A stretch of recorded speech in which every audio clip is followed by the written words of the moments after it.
This is the story of my grandmother Bernadette Stenery. To me, she is Sito, which means grandmother in Arabic, the language of the Middle East, which is where her story begins.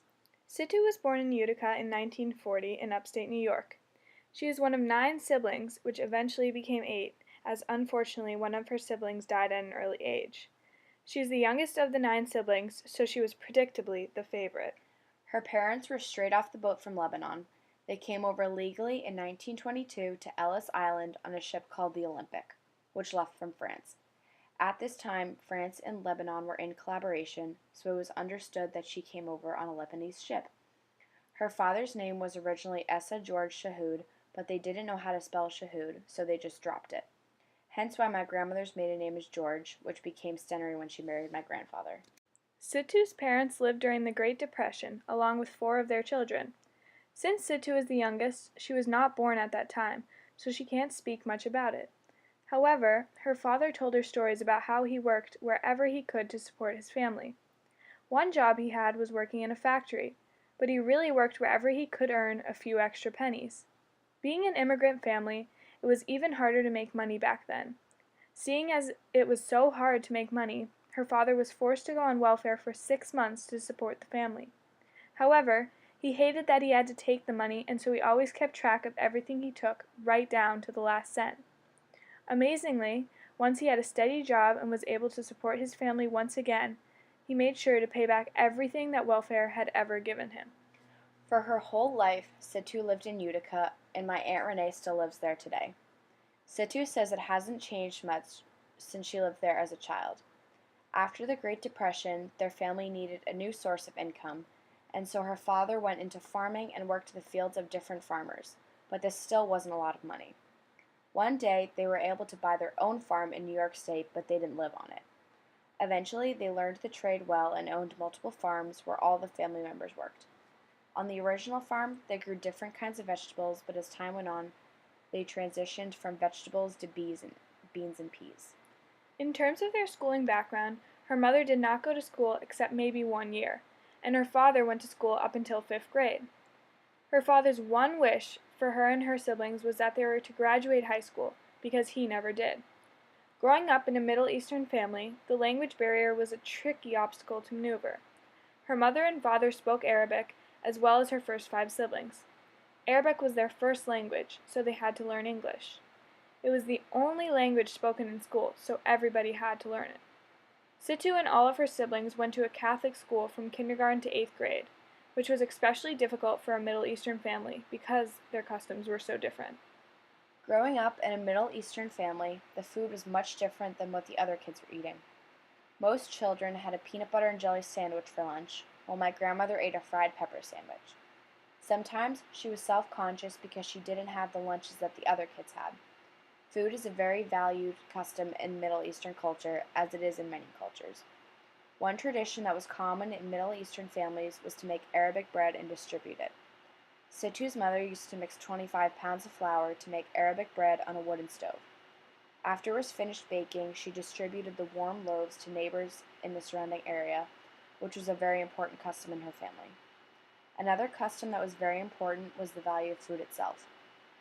In her family, it was critical that she finish all of what was on her plate before moving to seconds. Unfortunately, Sito learned this the hard way. One night, when they were all sitting down to dinner, Sito had a little bit of stew left and went up to get seconds. Her father was upset that she didn't understand the value of food, seeing as they had gone through the Great Depression, so he made her sit down and eat the entire pot of stew. Poor 6-year-old Sito couldn't leave the dinner table until she finished the entire pot of stew. Situ's story was similar to the Mrs. Everywoman in some ways, but different in others.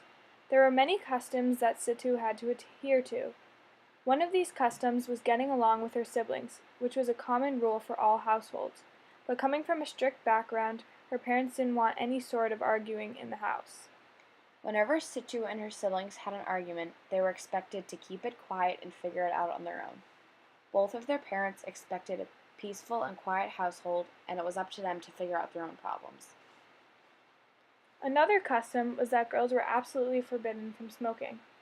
Men were not encouraged to smoke, but they certainly were not forbidden from it like girls were. Many of the Middle Eastern customs were much stricter and more tailored towards women than towards men. Men were expected and encouraged to get a college education, which is another gap between men and women back then. If men wanted to go to college, they were applauded for it, but if women wanted to go to college, it was frowned upon. Women were supposed to grow up, get married, have a family, and stay home all day and take care of the children. Honey, you decide. You can always come up with something good. Oh, sure, I always come up with something good. I'm so sick of planning meals. Have you any idea how many meals I've cooked in the 18 years we've been married? No. How many? Well, now, let's see. 365 days a year, 3 meals a day. That's 15, 18, 19, 19, 1,095 times 18 years. 30, 17, 20, say, 5, 6, 19,710 meals. What about last Saturday night when we had dinner at the Ramses? All right, 19,709 meals. And what about all the times when we went out to restaurants or we were invited out to dinner? So I got a few meals off for good behavior. Make it an even 19,000. Good. That's exactly how many times you told me the same sad story. Oh, well, I don't care. Being a housewife is a big bore.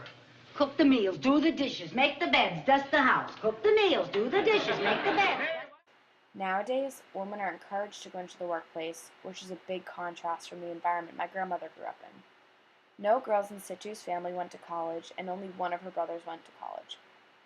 The girls in Situ's family all worked as secretaries, and all but one of her brothers worked on the family farm.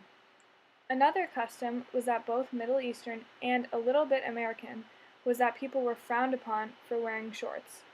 Men and women alike were expected to never wear shorts, even the Bermuda kind. Situ's family followed this custom, of course, and Situ's father was very against shorts on women, even once his custom had sort of faded away. One day, when Situ was married and had 3 kids, she went to have dinner with her family, and her father came into the kitchen. He saw that she was wearing shorts and proceeded to say, "Bernie, are you getting taller? Because your shorts are getting shorter." To this day, this is a common joke in my household. The tradition has passed from my great-grandfather to my grandfather to my father, who frequently says it to me. Another custom that was common back then, and probably still is for many fathers today, was the fact that women were not allowed to date. For the most part, it was a Middle Eastern quirk, but a little part of it could also be tied to the fact that she's female. Women were not allowed to date until age 18, and everybody in her family abided by this rule. When they finally did turn 18, my grandmother dated my grandfather, Arthur Stenry Jr. Once they were married, they had my father first, then my Uncle Brian, and finally my Aunt Renee. My Aunt Renee had my 2 cousins, Samantha and Gabrielle, and my Uncle Brian married my Aunt Denise, who then had my cousin Jessica. My father married my mother and had my brother and me. Growing up as the youngest child, I can confirm that the youngest is always the favorite. Like me, Situ is the youngest, so she was always spoiled. Her father seemed to have an especially soft spot for her. One example of this was when the television was just becoming popular. Situ was infatuated with the idea of a television, so she went over to her aunt's house, who lived next door, and was so disappointed when they turned the television off. She was so upset about it that her father went out and bought their family a TV, just because Situ wanted one. Another story that shows that Situ was always the favorite was when her father went out and bought her a bike. None of her brothers and sisters had a bike, because it wasn't common for kids to have bikes back then. But seeing as Situ was the favorite, she got a bike. Growing up in a Middle Eastern household, Situ faced many obstacles while having an amazing childhood. She is both the epitome of America's Mrs. Everywoman, yet challenges that in every way because of the Middle Eastern customs that influenced her. Nevertheless, I look up to her every day and try to live my life as my Situ would.